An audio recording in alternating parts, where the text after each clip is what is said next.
এই মুখের দিকে তাকান, এটার দিকে তাকান, এদিক তাকাই তো, আর কথা বললেন না। এই দেখেন, এবার এটার দিকে তাকান, এক ফোঁটা পানি পড়বে দেখেন। রাসূল সাল্লাল্লাহু আলাইহি সাল্লাম বলেন ফাতাখরুজু তাসিলু কামা তাসিলুল কতরাতু বেরিয়েছে দেখছেন মিন ফিস সিকা। পাত্রের শেষ পানি ফোঁটা আস্তে আস্তে যেমন বের হয়, ইমানদারের আত্মাটা ঠিক এমন আস্তে আস্তে ফেরেশতা বের করে নেয়। তাসিলুল কতরাতু মিন ফিস সিকা, যেইভাবে পাত্র থেকে, পাত্রের মুখ থেকে আস্তে আস্তে বের হয়, এইভাবে বের হয়। বের হওয়ার পর ওলামারা ছাড়া অন্যরা বলবেন, বলেন তো ফেরেশতারা কি নিয়ে আসছে? কাফনের কাপড়, জান্নাতের কাফনের কাপড়।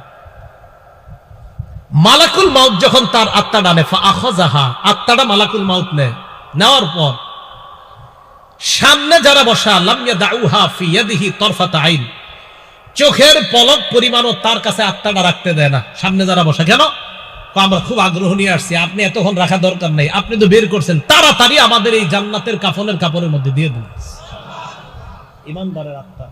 তাহলে বোঝা গেল জান্নাতের কাফনের কাপড় নিয়ে আসি ইমানদারের আত্মা নেওয়ার জন্য, আর আমরা কাফনের কাপড় আনি ইমানদারের লাশ দাফন করার জন্য। দেহটা মনে থাকবে না? দেহ দাফন করার জন্য আমরা কিনি দুনিয়ার কাপড়, আর ইমানদারের আত্মা নেওয়ার জন্য আল্লাহ ফেরেশতাদের মাধ্যমে জান্নাতের কাফনের কাপড় পাঠায়। ফেরেশতারা ওই আত্মাটা কাফনের কাপড় দিয়ে পেঁচায়, পেঁচানোর পর সুগন্ধি লাগায়, সুগন্ধি লাগায়। আত্মাটা পেঁচানোর পর ফাসাদুনা বিহা ইলাস সামা,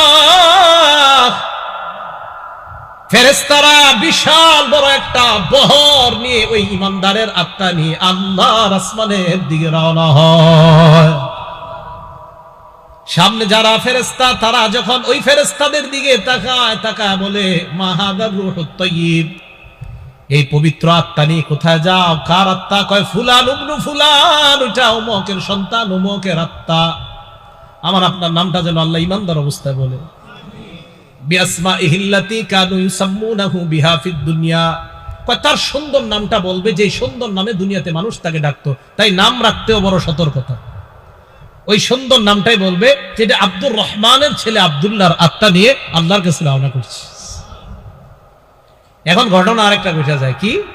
নবীজি বলেন ইয়াখরুজু কাআতিয়াবি নাফহাতি মিসকিন বুজিদাত আলাল আরদ, তার আত্মা থেকে এমন সুগন্ধ বের হয়, পুরা পৃথিবীর ফেরেশতাদের নাকে এই সুগন্ধি পৌঁছে যায়। ইমানদারের আত্মা প্রথম আসমানের কাছে যখন যায়, ফাস্তাফতিহুনা, অনুমতি চায়, দরজা খুলেন আসমানের। আসমানের দরজা খুলছে, খোলার পর প্রথম আসমানের যে ফেরেশতা হাদিসের মধ্যে আসছে, ফায়ুশাইয়ুহু মিন কুল্লি সামাইন মুকাররিবুহা ইলা সামাইল্লাতী তালিহা, প্রত্যেক আসমানের ফেরেশতা যাদের সামনে দিয়ে ইমানদারের আত্মাটা নিয়ে যায়, ওই ফেরেশতারা তাকে স্বাগত জানাইতে জানাইতে পরের আসমানে পাঠিয়ে দেয়।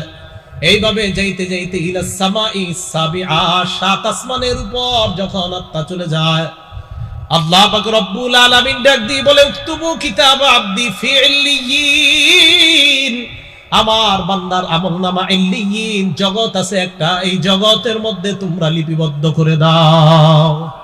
ইল্লিয়িন নামক একটা জগৎ, এখানে বান্দার আমলনামা লিপিবদ্ধ করে দাও। আমার আপনার আমলনামাটা যেন এখানে লিপিবদ্ধ হয়।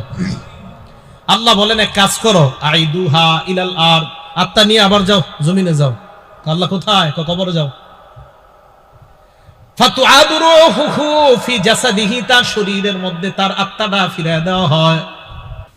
আত্মা ফিরিয়ে দেওয়ার পর ফায়াতিয়ানিহি মালাকান, দুইজন ফেরেশতা তার কাছে আসবে। আসার পর ফায়ুজলিসানিহি ওয়া ফি রিওয়ায়াতিন ফায়ুকঈদানিহি, তাকে বসাবে, বসানোর পর ফায়াসআলানিহি, তাকে প্রশ্ন করবে।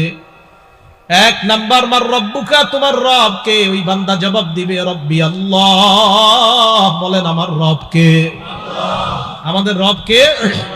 ইন্নাল্লাযীনা ক্বালু রাব্বুনা আল্লাহ, নিশ্চয়ই যারা বলে আমাদের রব আল্লাহ, সুম্মা ইসতাকামু, এই কথার উপর যদি অটল থাকতে পারে, তাতানাজ্জালু আলাইহিমুল মালাইকা, মরণের সময় ফেরেশতারা তার কাছে এসে বলবে আল্লাহ তাখাফু, ভয়ের কারণ নাই, ওয়ালা তাহজানু, দুনিয়াতেও ভয় নাই, আখিরাতেও পেরেশানি হতে হবে না, ওয়া আবশিরু বিল জান্নাহ, আরে জান্নাতের সুসংবাদ নাও। ফেরেশতারা জান্নাতের সুসংবাদ জানিয়ে তাকে দুনিয়া থেকে স্বাগত জানাইতে